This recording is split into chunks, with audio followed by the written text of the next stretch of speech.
Hej och välkommen till Svensklärandet.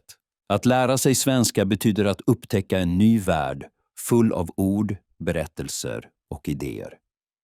I den här berättelsen vill jag ge dig tips och uppmuntran så att ditt lärande blir lättare och roligare. Är du redo att börja den här resan? Att lära sig ett språk är som att plantera ett träd. I början är det bara ett litet och ömtåligt frö. Varje dag vattnar vi det, ger det ljus och tar hand om det. Med tiden växer det. Först ser man en liten skälk, sedan kommer de första bladen.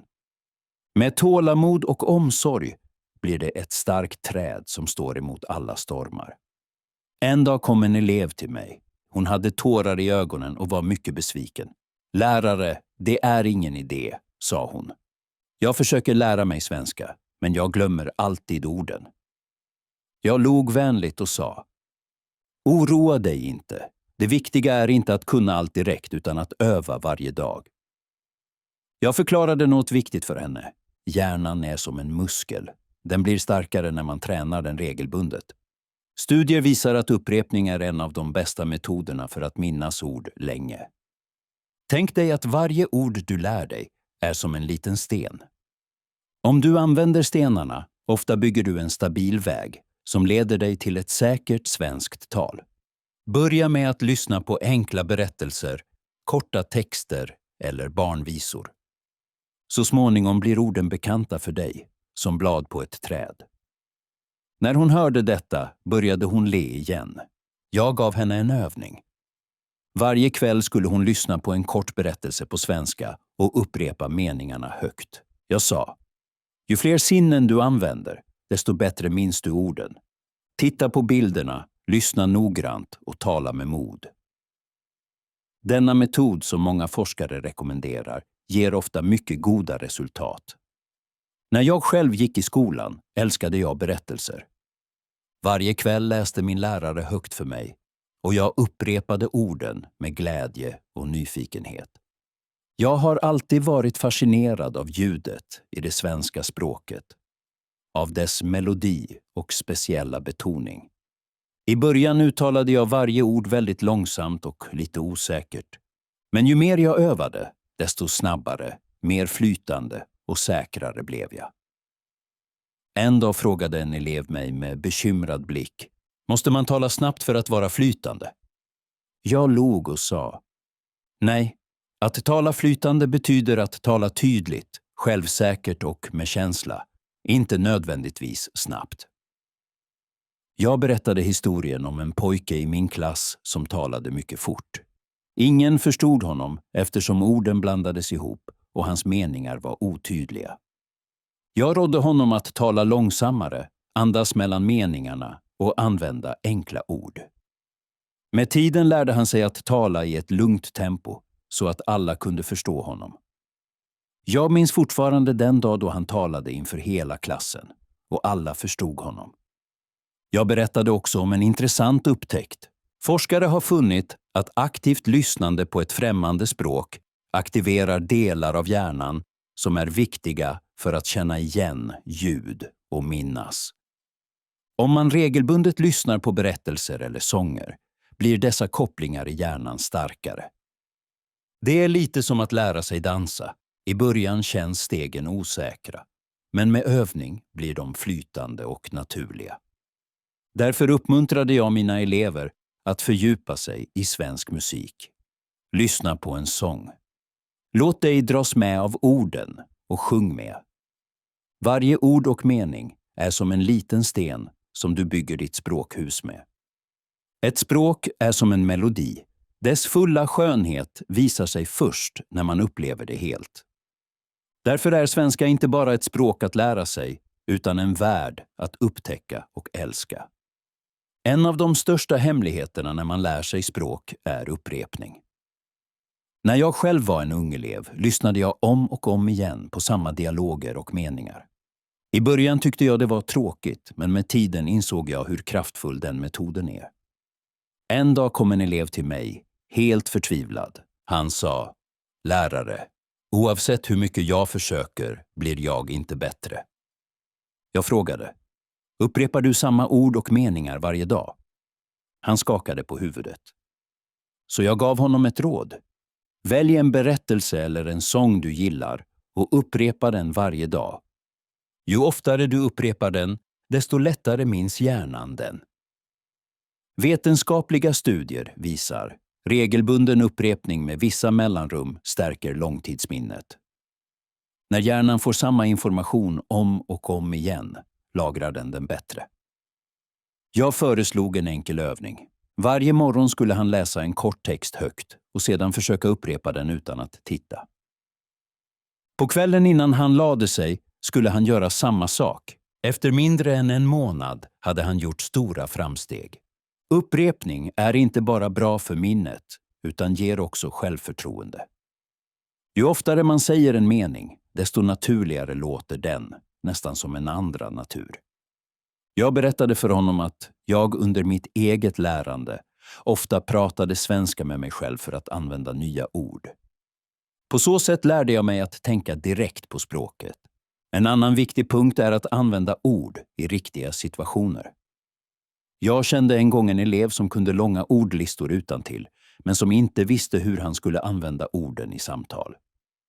Jag sa till honom: låt oss prova något annat. Låt oss skriva en kort berättelse med dessa ord, eller föreställa oss en scen där du kan använda dem. Han hade till exempel lärt sig ordet bageri, men aldrig använt det i en mening. Så vi föreställde oss att han gick in i ett bageri för att köpa en bulle. Vi gjorde en enkel dialog. God dag, jag skulle vilja ha en bulle. Självklart, vill du ha något mer? Nej tack. Efter att ha övat några gånger kunde han säga dialogen flytande, och den lät naturlig. När man använder ord i riktiga sammanhang kopplar hjärnan dem till verkliga situationer, och då minns man dem bättre. Det är som att lägga ett pussel. Varje ord hittar sin plats med tiden. Forskare säger att lärande i ett sammanhang är mycket bättre än att bara memorera. När vi kopplar ett ord till en upplevelse, en känsla eller en bild, stannar det lättare i minnet. Därför säger jag alltid till mina elever: skriv korta dialoger, spela små roller eller för dagbok på svenska. Svenska är inte bara ett språk att tala. Det är också en dörr till en rik kultur, full av berättelser och nya idéer. När man dyker in i sådana berättelser lär man sig inte bara ord. Man börjar också tänka som en infödd talare. Inget hjälper språkinlärning så mycket som berättelser. Jag minns en elev, Anna. Hon hade svårt att komma ihåg nya ord.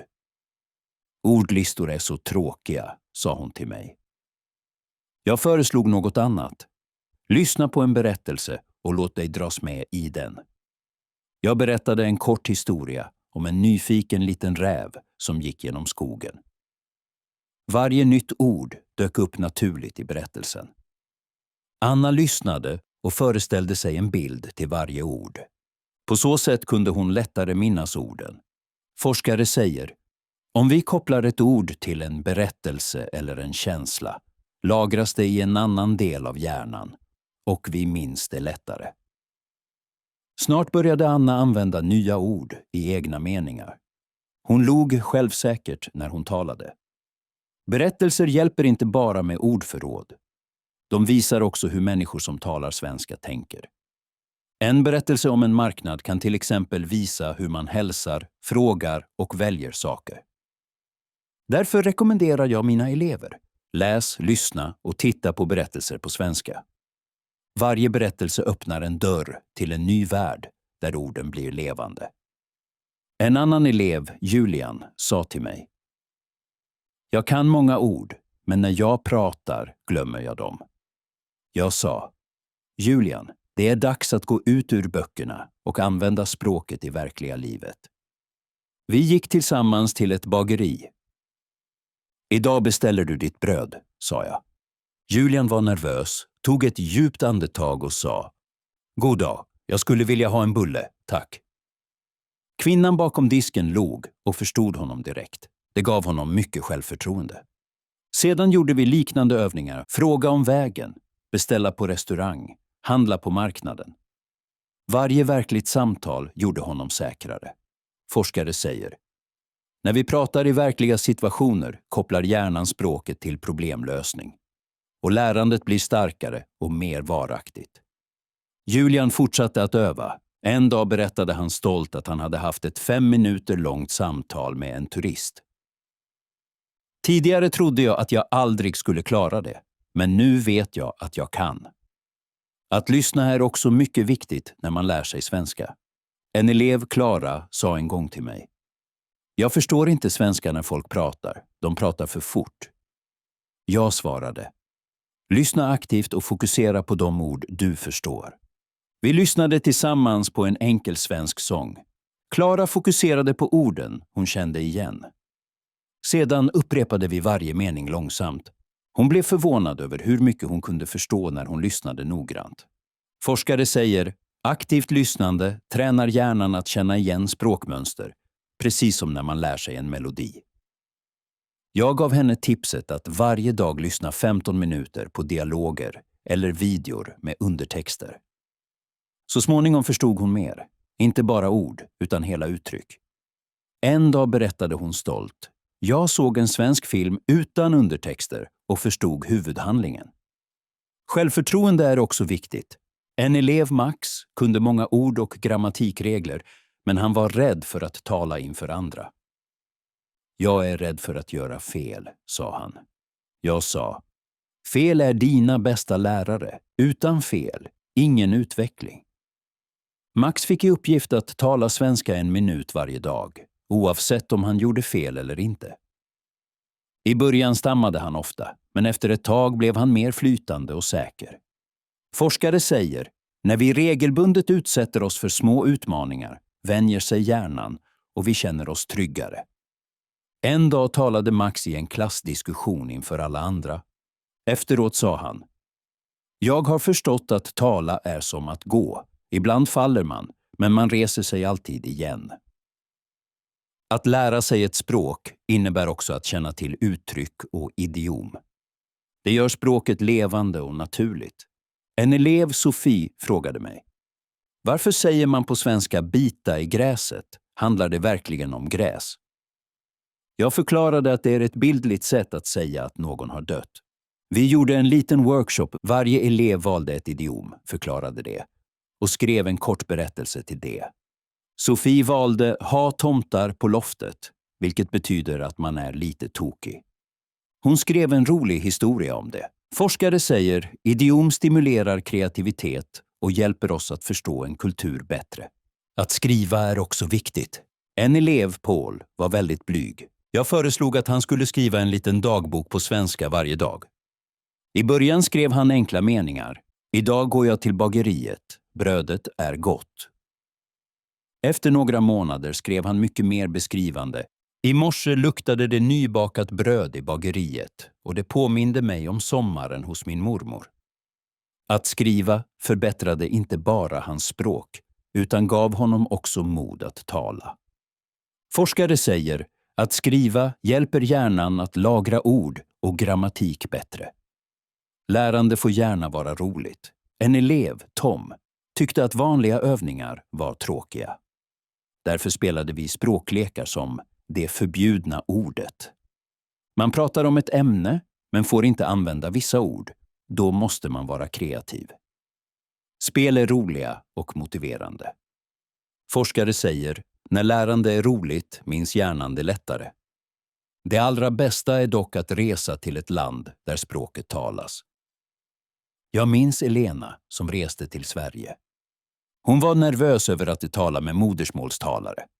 Men redan första dagen beställde hon på ett café. "God dag, jag skulle vilja ha en croissant och en kaffe." Den vänliga reaktionen från servitören tog bort hennes rädsla. Under resan pratade hon med butiksägare, hantverkare och andra resenärer. I slutet kunde hon flytande berätta om sina upplevelser. Forskare bekräftar: att leva i en miljö där språket finns överallt gör lärandet snabbare och mer bestående.